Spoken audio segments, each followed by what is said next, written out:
સમાચાર આણંદથી પ્રાપ્ત થયા છે, જેમાં આણંદના જૂના બસ મથકે વિદ્યાર્થીઓ દ્વારા હોબાળો કરવામાં આવ્યો છે। સમયસર બસ ન આવતા વિદ્યાર્થીઓને ભારે મુશ્કેલીનો સામનો કરવો પડ્યો, જેમાં 3 વિદ્યાર્થીઓના કોલેજની પરીક્ષામાં પેપર છૂટ્યા છે। અરડીના લોકોને 1 મહિનાથી બસ ન મળવાની પણ ફરિયાદ કરવામાં આવી છે। બસની તકલીફ હોવાથી વિદ્યાર્થીઓમાં પણ ભારે રોષ જોવા મળ્યો હતો અને વિદ્યાર્થીઓ દ્વારા હોબાળો કરવામાં આવ્યો હતો। સવારે 7 વાગ્યાની બસ 8 વાગે મળતા વિદ્યાર્થીઓએ હોબાળો કર્યો, જેમાં આસિસ્ટન્ટ ડેપો મેનેજર સાથે ચર્ચા કરી અને મામલો થાળે પાડ્યો હતો। તકલીફ નહીં પડે તેવી ખાતરી પણ આપવામાં આવી હતી। વિદ્યાર્થીઓને સમગ્ર મામલો થાળે પડ્યો, જેમાં ડેપો તરફથી તકલીફ નહીં પડે તેવી ખાતરી આપવામાં આવી હતી। આસિસ્ટન્ટ ડેપો મેનેજર દ્વારા ખાતરી આપવામાં આવી છે। વિદ્યાર્થીઓને ઘટનાની જાણ થતાં પોલીસ કાફલો પણ ઘટનાસ્થળ પર પહોંચી આવ્યો હતો। પોલીસે પહોંચી અને સ્થિતિ પર કાબુ મેળવ્યો હતો। તો સમયસર બસ ન આવતા વિદ્યાર્થીઓ મુશ્કેલીમાં મુકાયા હતા, જેમાં વિદ્યાર્થીઓની પરીક્ષાના પેપરો પણ છૂટ્યા છે। અરડીના લોકોને 1 મહિનાથી બસ ન મળવાની ફરિયાદ કરવામાં આવી છે।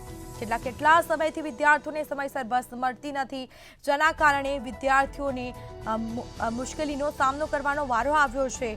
છેલ્લા 3 વિદ્યાર્થીઓને કોલેજની પરીક્ષામાં પેપર પણ છૂટ્યા છે। 1 મહિનાથી બસ ન મળવાની ફરિયાદ કરવામાં આવી છે। બીજી તરફ આસિસ્ટન્ટ ડેપો મેનેજર સાથે ચર્ચા કરવામાં આવી અને સમગ્ર મામલો છે તે થાળે પણ પડ્યો હતો। મારું નામ છે, ડેપો મેનેજરને અમે રજૂઆત કરીએ છીએ, ફોન પર કરી પણ સરખો જવાબ આપતા નથી। એ એવું કહે છે કે અમે શટલ મોકલ્યું છે। 7 વાગ્યાનો ટાઈમ છે, 8 વાગે બસ આવે તેનો મતલબ શું? નોકરી કરતા એમને અંદર જવા ના દે, બરોબર? ઓફિસમાં બોલાવાના, પછી લેક્ચર છૂટી જાય એનું શું કરવાનું? આજે 1, 2, 3 આજે મેન પેપર હતો, છૂટી ગયા, શું કરવાનું અમારે? અને બીજો પ્રોબ્લેમ, ડેપો મેનેજર એવું કહે છે કે મોટી બસો જતી નથી એરંજવાળા પુલ ઉપર, પુલ ડેમેજ છે એમ। તો અમૂલના આણંદના 400 લીટરના ટેન્કરો નીકળે છે, રાતે સવારે નીકળે છે, પછી 400 મણ ભરીને લાકડા નીકળે, ટ્રેક્ટર નીકળે, ત્યાંના પુલ ડેમેજ નથી થતો। એ એવું કહે છે કલેક્ટરનો ઓર્ડર છે, બરાબર? કલેક્ટર કદી એરંજના પુલ પર જોવા આવ્યા? શું થાય છે એમ, શું થયું શું નહીં, કલેક્ટર કદી જોવા આવ્યા? એ તો છોડા, અહીંયા આગળ એરંજના પુલ આગળ ગુજરાત પોલીસ નહીં ઊભી રાખતા, અત્યારે કશું ઊભી રાખતા નહીં। એવા એવું કે સરકારની જવાબદારી, બરાબર? તો સરકારની જવાબદારી, પ્રાઇવેટ સાધન, તો એ બધા એ લોકોએ વોટ નહીં આપ્યો હોય સરકારને, તો એ આગળ પોલીસવાળા ઊભા ના રહે। ખાલી એસટી નહીં, બધા પ્રાઇવેટ સાધને ના નીકળવા જોઈએ મોટા, ખાલી બાઇક, રિક્ષા અને ગાડી નહીં, ખાલી બાઇક અને રિક્ષા જ નીકળવી જોઈએ। બધા માટે કાયદો સરખો આવવો જોઈએ। મામલતદારે આવ્યો છે। જે આપનું નામ?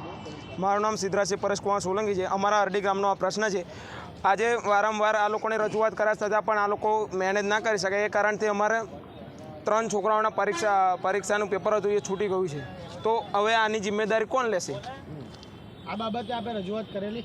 હા, રજૂઆત તો કરીએ છીએ। ડેપો મેનેજરનો ફોન માર્યો તો કે હું અમદાવાદ છું, બીજાને ફોન મારે તો બીજી બસ ઇમરજન્સી મોકલી દીધી, પણ પેપર છૂટ્યા પછી શું કરવાનું છે? બીજી બસ ફોર્માલિટી મારે મોકલે, કશા અર્થની નહીં ને।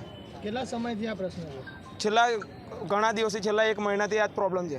અને આ પ્રશ્નનું તમારું નિરાકરણ નહીં આવે તો આગળની કાર્યવાહી શું રહેશે? આગળ નિરાકરણ નહીં કરે તો આનાથી વધારે પણ ઉગ્ર આંદોલન કરીશું। અત્યારે રજૂઆત કર્યામાં શું જવાબ મળ્યો? અત્યારે